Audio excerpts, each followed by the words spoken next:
आशीष mafia के रंगदारी, RDX mafia के रंगदारी चलेला।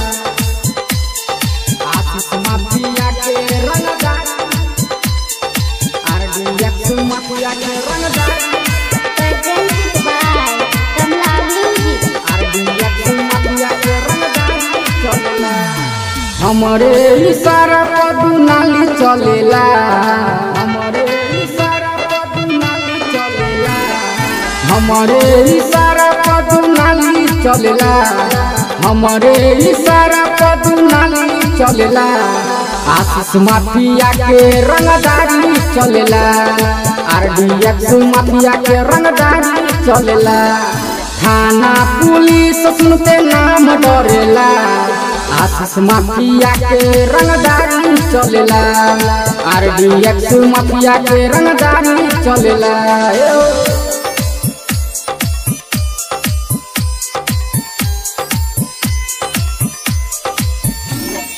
आशीष माफिया के रंगदारी, RDX माफिया के रंगदारी। Music by DJ Umesh। Ashish mafia के रंगदारी, RDX माफिया के रंगदारी। यूपी बिहार में हमर चले रंगदारी, हई रंगदार हम पकिया बिहारी, हई रंगदार हम पकिया बिहारी। हो गाँव नगर जिला जिला चले रंगदारी, हई माफिया हम पकिया बिहारी। जिला सहरसा के हई बड़का माफिया हो, हाथी बड़ा ही हमर घर।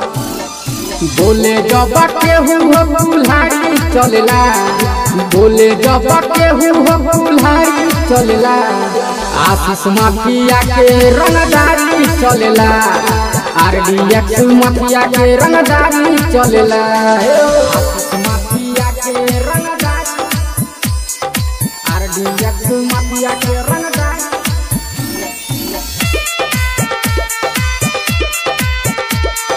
आशीष माफिया के रंगदारी, RDX माफिया के रंगदारी। Music by DJ Umesh। Shukipur Bazaar। RDX mafia के रंगदारी। थाना पुलिस में हमर चले रंगदारी, नाम हबे आशीष हमर माफिया बिहारी, नाम हबे आशीष हमर माफिया बिहारी। हो थाना पुलिस में हमर चले रंगदारी, नाम हबे आशीष हमर माफिया बिहारी।